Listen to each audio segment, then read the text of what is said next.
objetivo dessa aula é verificarmos retificadores com filtro capacitivo. Inicialmente temos aqui um circuito com um diodo, é um retificador meia onda, com um diodo ideal. Quando a tensão de entrada está com positivo neste terminal, o diodo fica diretamente polarizado. A gente troca o diodo pelo seu modelo de diodo em condução, modelo de diodo ideal em condução, que é um curto-circuito, e temos então a tensão de entrada aplicada diretamente na saída. No outro semiciclo, onde o terminal positivo é o terminal de baixo, o diodo fica reversamente polarizado, aqui foi colocado como uma chave aberta, e a tensão de saída é zero. Nesse slide temos a equação da tensão alternada de entrada, é uma tensão de pico, V pico vezes seno, ou raiz de 2 vezes a tensão eficaz vezes o seno. No gráfico de cima temos então essa forma de onda senoidal, a tensão de entrada, e no gráfico de baixo temos a tensão na saída. Durante o primeiro semiciclo o diodo está em condução, a tensão de saída é igual à tensão de entrada. No segundo semiciclo que o diodo não está em condução, a tensão de saída é zero.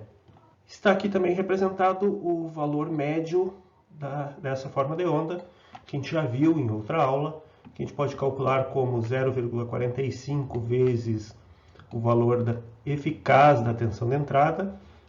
Seria então 0,45 vezes esse valor eficaz aqui da equação da esquerda. E o valor RMS, o valor eficaz dessa tensão de saída, é 0,707 vezes o valor eficaz da tensão de entrada. No gráfico de baixo também temos a forma de onda de tensão sobre o diodo retificador. Então, enquanto ele está em condução, a gente considera que a tensão é zero, e quando ele está bloqueado, sobre ele aparece a tensão da fonte de entrada. Como a forma de onda da tensão na saída do retificador apresenta uma ondulação muito grande, essa tensão vai de zero até o valor de pico da tensão de entrada, é necessário colocar um filtro para reduzir essas oscilações. No caso, nós vamos verificar o projeto de um filtro capacitivo. Neste slide, temos a forma de onda da tensão da fonte de entrada, representada em azul, e a tensão sobre o capacitor de filtro, representada em vermelho. O diodo do retificador entrará em condução sempre que for diretamente polarizado, ou seja, que a tensão da fonte de entrada for maior do que a tensão sobre o capacitor. Isso ocorrerá durante os intervalos chamados aqui no gráfico de T1. Então, quando a fonte de entrada, a tensão em azul aqui da fonte de entrada, ficar maior do que a tensão sobre o capacitor, o diodo entra em condução e a fonte de entrada carrega novamente a tensão sobre o capacitor até atingir o seu valor de pico.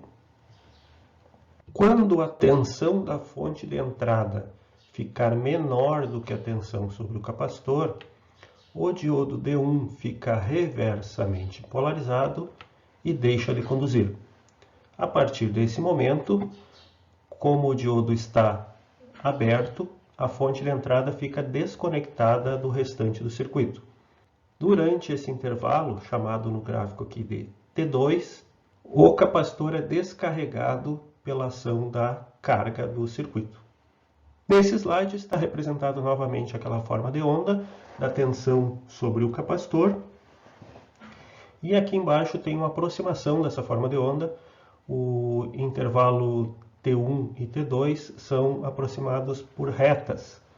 O intervalo T1 é uma forma de onda senoidal, é aproximado por uma reta, e o intervalo T2 é uma exponencial, também aproximado por uma reta. Quanto menor for a ondulação da forma de onda, quanto mais próximos estiverem o valor máximo e mínimo da tensão de saída, mais próximo de duas retas essa forma de onda é. Com essas aproximações, esta forma de onda em vermelho do gráfico de cima ficou como uma forma de onda triangular. O valor médio de uma forma de onda triangular está sempre no meio de sua altura. Aqui embaixo, então, tem uma característica que a gente já verificou. Então, a ondulação que ocorre na tensão de saída com o filtro capacitivo, ela ocorre na mesma frequência da tensão de entrada. Como o valor médio de um sinal triangular está na metade de sua altura, nós podemos calcular esse valor médio através da tensão máxima dessa forma de onda, V de pico, e da altura chamada de tensão de ondulação.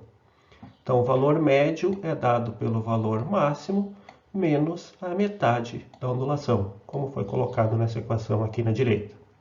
Esta equação mostra a relação existente entre corrente e tensão em um capacitor. Dessa forma, é possível calcular o valor da capacitância, relacionando o valor da corrente que passa pelo capacitor e a variação de tensão em relação ao tempo.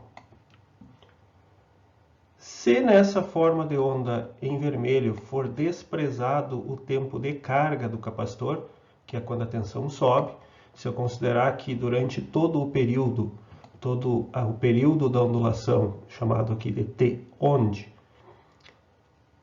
durante todo o período ocorrer a descarga do capacitor, e utilizando esta equação, que relaciona a corrente e tensão no capacitor, então chega-se nessa equação aqui de baixo, onde pode-se calcular o valor do capacitor, tendo-se a corrente média de descarga do capacitor, o valor da tensão de ondulação e a frequência que ocorre essa ondulação.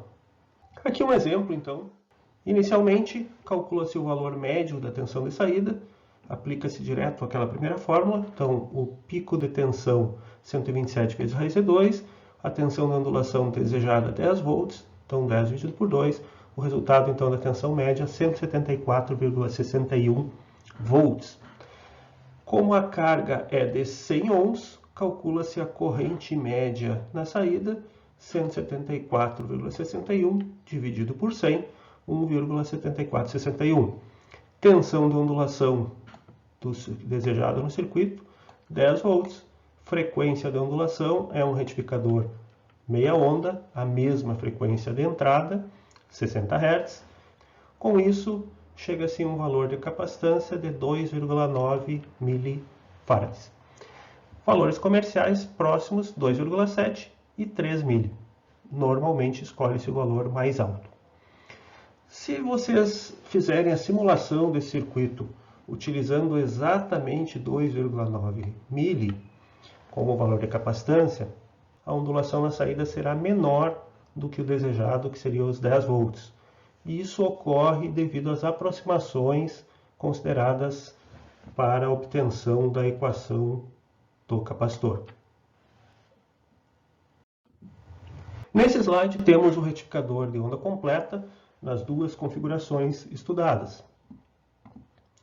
O circuito superior é o circuito com tapo central, ou ponto médio, e o circuito de baixo, as duas representações do retificador de onda completa em ponte. Nesse slide temos aqui na direita a forma de onda da tensão como seria sem o filtro capacitivo. Seriam as duas envoltórias aqui da tensão de entrada, mas sempre positivas, e um pouquinho mais forte aqui a tensão resultante com a aplicação do filtro capacitivo. Novamente, a gente pode aproximar essa forma de onda por uma forma de onda triangular, como representado aqui embaixo em vermelho, e chega-se à mesma equação obtida quando se trabalhou com o retificador meia onda com filtro capacitivo. Um detalhe que tem que ser levado em consideração é que no caso do retificador onda completa, que é o caso desse circuito representado aqui, a frequência da ondulação na saída tem o dobro da frequência da tensão de entrada, uma vez que o circuito é acionado 2 vezes em um ciclo de rede, uma vez no semiciclo positivo e uma vez no semiciclo negativo. Aqui um exemplo de projeto do filtro capacitivo em um retificador onda completa em ponte. As características do circuito são as mesmas do exemplo do meia onda, então os cálculos são similares, a única diferença é que agora a frequência de ondulação é o dobro da frequência da rede. A frequência da rede aqui 60 Hz, aqui 120 Hz. Com isso, o valor obtido para a capacitância é a metade do valor obtido para o retificador meia onda. Naquele material apresentado anteriormente, vocês têm mais algumas equações para projeto de capacitores que obtêm-se resultados similares.